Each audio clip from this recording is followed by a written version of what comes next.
The ocean was gone. That was the first thought that entered the mind of Rear Admiral Philip Vian as he stood on the deck of HMS Scylla in the pre-dawn darkness of June 6, 1944, looking across what should have been the English Channel but appeared instead to be an infinite plain of steel and iron that stretched from the English coast toward France in a geometric pattern so dense and so vast that individual ships ceased to be distinguishable and merged into a single metallic surface that seemed to have replaced the water itself. And Vian, who had commanded destroyers in the Mediterranean, who had hunted the Bismarck, who had seen naval operations across multiple theaters, who understood fleet composition and operational scale from decades of Royal Navy service, found himself unable to process what his eyes were reporting because the mental categories he possessed for understanding naval forces simply didn't contain a framework large enough to accommodate what he was observing.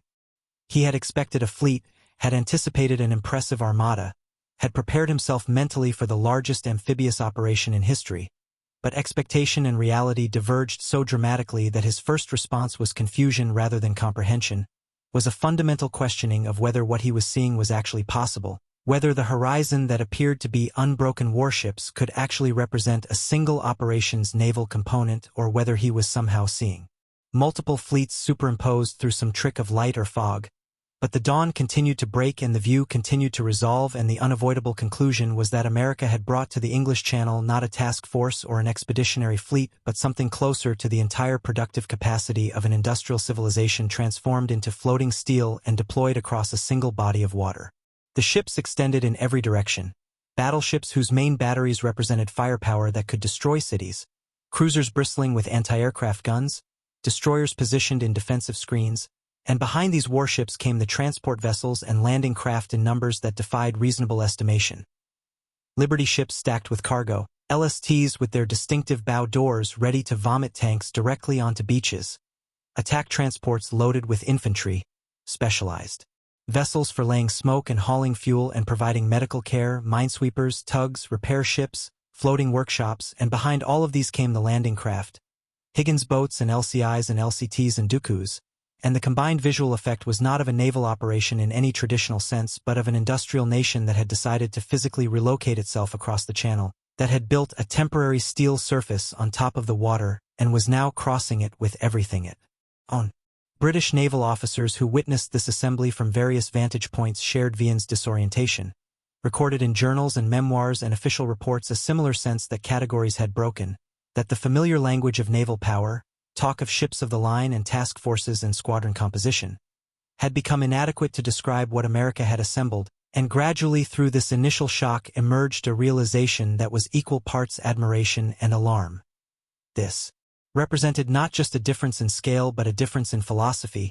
demonstrated that American and British approaches to naval warfare had diverged so fundamentally that they were almost conducting different kinds of operations, revealed that while Britain thought in terms of precision and preservation and the careful management of scarce naval resources, America thought in terms of abundance and replacement and the overwhelming application of industrial capacity to military problems. And this difference wasn't just philosophical but would determine who could sustain operations, who could absorb losses, who could project power not just once but continuously over extended campaigns. And in that moment British commanders realized they were not watching a battle fleet in the traditional sense. They were watching an industrial nation demonstrate that the age of naval warfare as Britain understood it had ended, that future conflicts would be decided not by admirals and tactics and the careful employment of treasured capital ships but by factories and shipyards and the capacity to produce vessels faster than enemies could sink them. The philosophical divide between British and American approaches to naval power had roots extending back decades,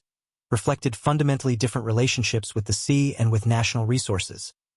Britain had been a naval power for centuries, had built an empire through control of maritime trade routes, had developed naval doctrine and tradition and institutional culture around the premise that ships were expensive, irreplaceable national assets that represented years of construction and training and tradition, and this premise shaped every aspect of British naval thinking from ship design to tactical employment to risk assessment, created a mindset where the loss of a capital ship was a national tragedy that might alter strategic calculations, where preserving the fleet in being was often more important than risking it in engagement, where efficiency and conservation were paramount virtues because replacement was slow and expensive and politically difficult. American naval culture, by contrast, was younger, less traditional, less constrained by centuries of accumulated doctrine, and most critically was backed by an industrial base whose capacity dwarfed anything Britain could match. American shipyards were building vessels at rates that British planners literally couldn't believe when they first saw the production figures, were producing Liberty ships, the mass-produced cargo vessels that formed the logistical backbone of Allied operations, in days, rather than months, were launching fleet carriers and battleships and cruisers on schedules that would have required impossible numbers of workers and impossible amounts of steel and impossible feats of industrial coordination, except that America had the workers and the steel and the coordination, had industrial capacity that was so vast it could simultaneously support ground forces in Europe and the Pacific, supply Britain and Russia through Lend-Lease, build strategic bomber fleets, and still expand naval production year over year. British officers observing American shipyards in 1943 and early 1944 recorded reactions ranging from disbelief to depression. Disbelief that production could actually match the statistics they were shown, depression at realizing how fundamentally Britain's relative power had declined, how much the naval balance had shifted away from traditional powers toward whoever could mobilize the most factory capacity. And these observations weren't just about raw numbers but about philosophy. British yards were still building ships meant to last decades, were still designing with peacetime service lives in mind, were still thinking of vessels as long-term national assets, while American yards were increasingly building ships that were optimized for immediate war needs with minimal concern for longevity, were creating vessels that might only serve for months or years but would be available in sufficient numbers that losses could be absorbed and replaced, and this shift from preservation to expenditure represented a revolution in naval thinking that Britain couldn't fully match because matching it would require both industrial capacity Britain didn't possess and psychological willingness to abandon centuries of accumulated doctrine and tradition. The shipyards that made D-Day possible were scattered across America in locations that would have seemed impossible for naval construction just years earlier. Detroit was building landing craft using automobile assembly techniques, applying mass production methods developed for cars to maritime vessels and discovering that boats could be produced on schedules that traditional shipbuilders thought impossible. California yards were launching Liberty ships at rates approaching one per day from individual yards, using prefabrication and modular construction and standardized designs that sacrificed elegance for speed. Oregon yards were building escort carriers on assembly lines, creating flotillas where Britain might have produced individual vessels. And across dozens of other locations, workers who'd never built ships before were learning through training programs that compressed years of apprenticeship into weeks of intensive instruction, were applying industrial techniques from other sectors to maritime construction, were welding and riveting and fitting out vessels that would have taken European yards months or years to complete. The numbers involved defied traditional naval planning. Liberty ships alone, numbered in the thousands, represented cargo capacity that exceeded the entire merchant fleets of most nations, provided America with the ability to move supplies across oceans at scales that made sustained operations possible where they would previously have been logistically impossible. And these vessels were deliberately built to minimum standards, were expected to last maybe 5 years if they were lucky, were designed with the explicit understanding that some percentage would be lost to enemy action or weather or accident, but that production would exceed losses and the net fleet would continue growing regardless of attrition. German intelligence analysts looking at American production figures often concluded the data must be wrong, must represent propaganda or deception because the indicated production rates seemed impossible, seemed to require more shipyard workers than America could possibly have, seemed to require more steel than could possibly be available given other military needs, but the figures were accurate and actually understated total capacity because they didn't fully account for how much industrial conversion was happening, how many facilities built for other purposes were being rapidly modified for maritime production, how much unused capacity America had possessed before the war that was now being mobilized, and the result was that for every ship Germany sank, whether through U-boat action or air attack or mine, 3 or 4 or 5 replacements were sliding into the water at American yards, and this production advantage created a strategic situation where Germany was losing a war of attrition not through battlefield losses but through an inability to inflict losses faster than America could replace them, and this reality shaped D-Day planning in fundamental ways because American planners could accept risks and losses that would have paralyzed operations if Britain had been the primary naval power, could design plans that assumed certain percentage losses in landing craft and transports and still have sufficient forces to accomplish objectives, could think in terms of overwhelming application of force rather than careful economy of scarce resources. The vessels that horrified and impressed British naval officers in roughly equal measure were the specialized landing craft that America had designed and mass-produced specifically for amphibious operations.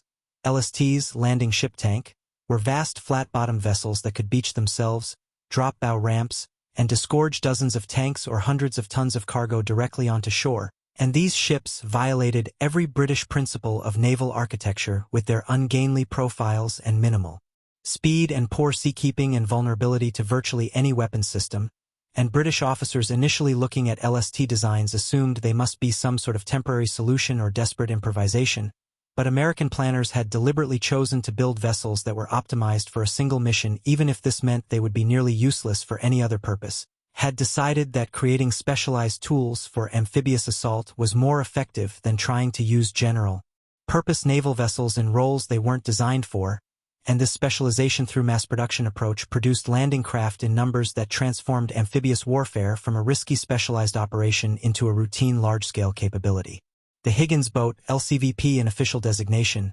represented even more extreme specialization. A simple shallow draft craft that could carry 36 infantry or a vehicle, could approach beaches directly, could unload quickly and retract, and could be produced in vast numbers using techniques and materials and workers that wouldn't compete with conventional shipbuilding. And these craft, numbered in the thousands for D-Day alone, represented a capability to move entire divisions from ships to shore in hours rather than days, created the possibility of assault waves that could maintain pressure and momentum even as individual craft were lost because there were always more craft, always more waves, always more capacity in the system. British doctrine had evolved around scarcity, around the need to preserve vessels and use them efficiently and accept that losses would be difficult to replace. But American doctrine for D-Day assumed abundance, assumed that landing craft could be expended if necessary, assumed that some percentage would be destroyed on beaches or by obstacles or by enemy fire, but that this was acceptable because production had created such massive overcapacity that losses couldn't prevent mission accomplishment. And this shift from preservation to expenditure represented a revolution in how amphibious operations could be conducted, meant that planners could design operations that simply overwhelmed defensive capacity through numbers rather than trying to achieve breakthrough through tactical brilliance or technological superiority or any other factor that depended on scarce resources carefully employed. The visual impact of the assembled D-Day fleet in the English Channel on the morning of June 6, 1944, exceeded any previous maritime gathering in human history.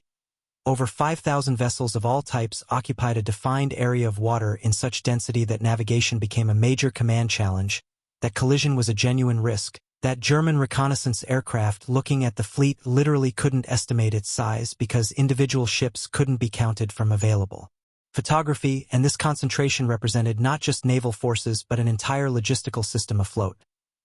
Ammunition ships carrying thousands of tons of shells and bombs and small arms rounds, tankers loaded with fuel for vehicles and aircraft and ships themselves, hospital ships equipped to handle thousands of casualties, repair ships carrying workshops and spare parts and technical personnel, supply ships stacked with food and water and medical supplies and construction materials and every other item that an invasion force would need not just for one day but for sustained operations over weeks and months. The artificial harbors, mulberries weighted offshore in component form, represented engineering on a scale that most observers couldn't quite process. Entire harbor facilities that would be towed across the channel and assembled on the Normandy coast, creating instant ports where none existed, solving the logistical problem that had constrained previous amphibious operations where forces could only be sustained as long as weather permitted beach operations. British observers watching American preparations had experienced a gradual recognition that D-Day wasn't being planned as a raid or even as a conventional invasion but as the beginning of a permanent occupation,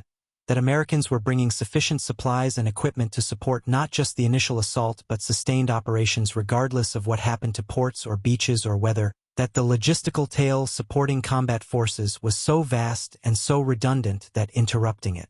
would require destroying capabilities that Germany simply didn't possess. And this realization shifted psychological calculations about D-Day's prospects because it demonstrated that America wasn't gambling on weather or luck or German mistakes but was instead creating such overwhelming material advantage that success became nearly inevitable barring catastrophic strategic errors. The density of shipping created its own tactical environment. Ships had to maintain precise positions to avoid collision, had to coordinate movement through careful timing and communication, had to accept that they were vulnerable to any German air attack or submarine that might penetrate the protective screens, but this vulnerability was acceptable because the fleet's size meant that even significant losses wouldn't compromise the operation, that redundancy was built into every system, that if one ship carrying ammunition was sunk, there were dozens more carrying similar cargo, that the system could absorb damage and continue functioning in ways that would have been impossible with smaller, more carefully conserved forces. The naval bombardment that preceded and supported the D-Day landings demonstrated how logistics enabled firepower in ways that traditional naval doctrine hadn't fully anticipated.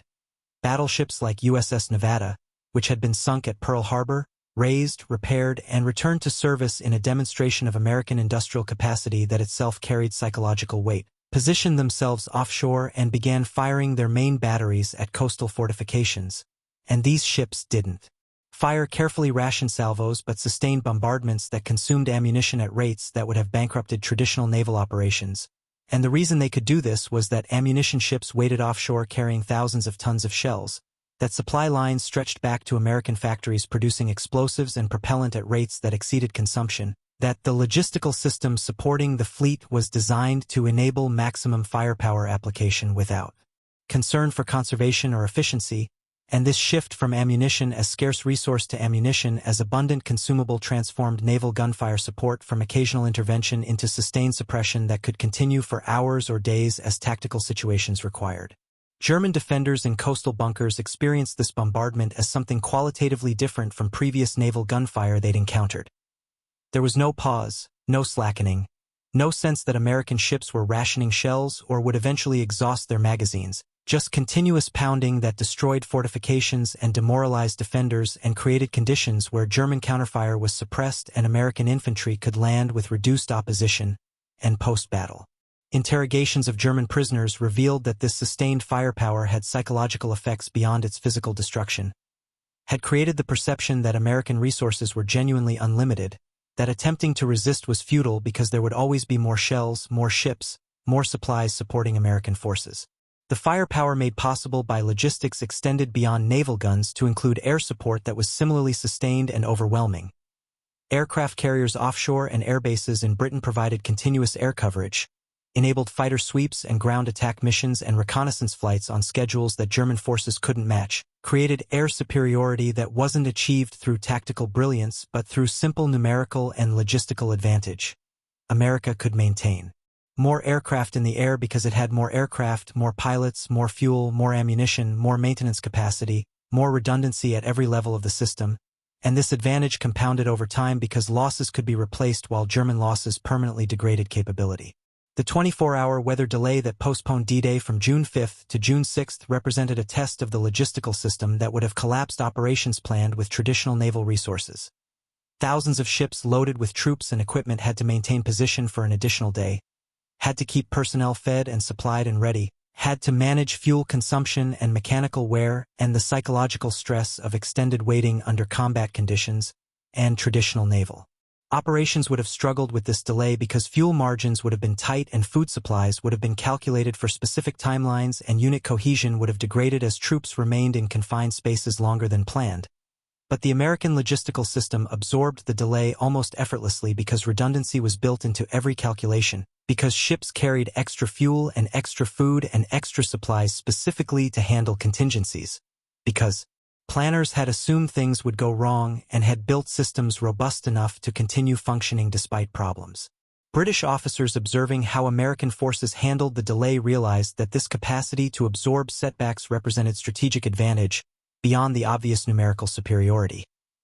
It meant American operations could be sustained through adverse conditions that would force British operations to abort or retreat, meant that weather or mechanical failures or enemy action that might force traditional forces to withdraw could be weathered by American forces that had enough logistical buffer to continue despite losses, and this robustness translated into strategic persistence where American forces could maintain pressure continuously while enemies were forced into reactions that consumed their more limited resources faster than they could be replaced. German forces defending Normandy had prepared for an invasion, had built fortifications and positioned forces and developed plans for counterattacks, but their planning had assumed that any invasion force would have limited sustainability, that weather or logistics would eventually force withdrawals or at minimum create windows where defensive forces could counterattack without facing overwhelming enemy superiority. But what actually happened was that American forces, once ashore, never retreated, never paused, never gave German forces the opportunity to recover, because the logistical tail supporting combat operations was so vast that forward units were continuously reinforced and resupplied regardless of what happened to ports or beaches or individual supply vessels. And this continuous pressure prevented Germany from implementing defensive strategies that relied on weathering initial assaults and then counterattacking against weakened invasion forces. From German defensive positions in bunkers and fortifications along the Atlantic Wall, soldiers and officers watching the invasion fleet approach experienced a form of psychological defeat before combat even began. The ships appeared endless, appeared to extend beyond visual range in all directions, created the impression not of a military operation that might succeed or fail but of an inevitable, overwhelming force that couldn't be stopped regardless of defensive preparations or tactical skill or courage, and post-war interviews with German survivors revealed that this visual impact of Allied naval power had demoralized defenders in ways that propaganda and intelligence reports hadn't prepared them for, had created the immediate realization that Germany was not facing an invasion that might be repelled but was instead facing occupation by forces that possessed such material advantage that resistance was fundamentally futile. German officers had studied amphibious warfare, understood the tactical challenges of landing forces on defended beaches, knew that attackers faced disadvantages that defenders could exploit, but their doctrinal understanding assumed rough parity in resources and logistics, assumed that invasion forces would have limits that could be exploited through sustained resistance, and what they discovered instead was that American forces operated under different constraints, that the material supporting the invasion was so abundant that standard defensive tactics couldn't inflict enough attrition to matter, that destroying landing craft and sinking transports and inflicting casualties didn't slow the invasion's pace because replacements appeared faster than losses could be inflicted. The psychological impact of unlimited resources extended beyond the initial invasion into sustained operations. German defenders who survived the first days recognized that American supply lines couldn't be meaningfully interrupted, that American forces would be continuously reinforced while German reinforcements were limited by Allied air superiority and logistical constraints, that every day of combat favored attackers who could replace losses while defenders' strength degraded irreversibly. And this realization affected morale and tactical decisions as German commanders recognized they were fighting a delaying action rather than a battle that could be won, were attempting to extract maximum cost from American advances rather than seriously believing they could drive invasion forces back into the sea. British commanders watching American logistical operations in Normandy during the days and weeks following D-Day came to understand that they had witnessed not just a large operation but a fundamental transformation in how warfare could be conducted,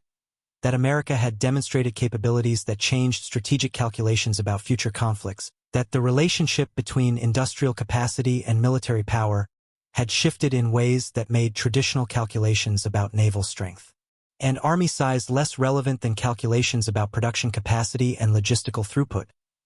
The channel had been crossed not because of tactical brilliance or technological superiority or any of the traditional factors that determine military success, but because American factories could produce ships and supplies faster than German forces could sink them or consume them, because American shipyards could launch vessels on schedules that created mathematical certainty that invasion forces would achieve overwhelming numerical superiority, because American logistics could sustain operations continuously where traditional forces would have been forced to pause and regroup and accept risk of counterattack. And this industrial approach to warfare represented future conflicts as clearly as Blitzkrieg had represented the beginning of World War II, suggested that future great power conflicts would be decided by whoever could mobilize industrial base most effectively rather than by whoever possessed best trained forces or most innovative tactics. The realization among British military leadership was simultaneously proud of the Allied achievement, proud of the partnership that made victory possible, and melancholy at recognizing how completely the balance of power had shifted,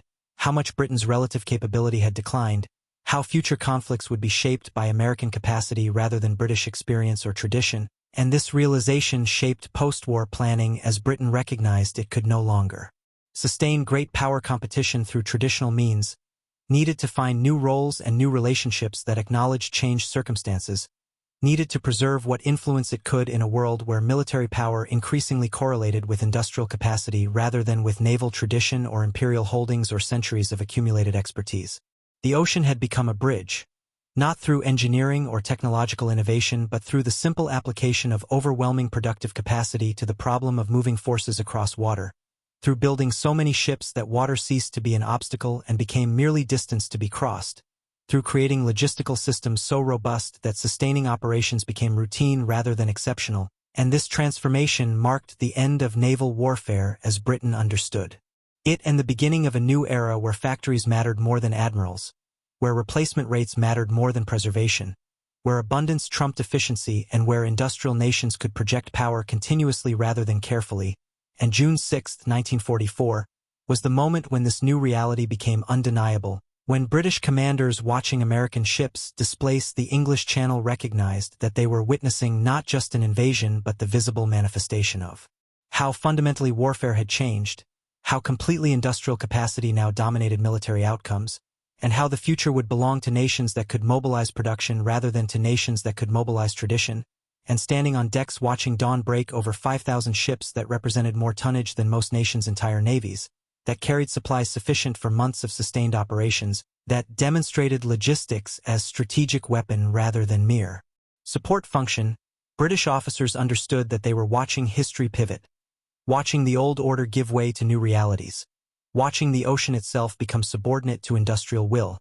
and whatever pride they felt in Allied success was tempered by recognition that this success confirmed Britain's declining relative power and America's rising dominance, that the fleet assembled in the Channel represented not partnership of equals but the future being built by a nation whose productive capacity exceeded Britain's by orders of magnitude, and that future conflicts would be decided by whoever could build faster rather than by whoever could fight better, and this knowledge, simultaneously liberating and constraining, simultaneously proud and melancholy, shaped post-war British strategy and self-understanding in ways that are still visible decades later, proving that D-Day's most significant legacy wasn't tactical or operational but strategic and psychological. The demonstration that industrial capacity had become the fundamental currency of military power, that traditional calculations about navy size and army strength had been superseded by calculations about factory output and supply chain capacity, and that the nation which controlled production controlled outcomes regardless of courage or skill or tradition, and the Channel on the morning of June 6, 1944, showed this truth more clearly than any amount of strategic analysis or doctrinal debate could have done, showed it in the simple visual fact of water replaced by steel, of horizon filled with ships, of ocean transformed into highway through nothing more than overwhelming industrial will.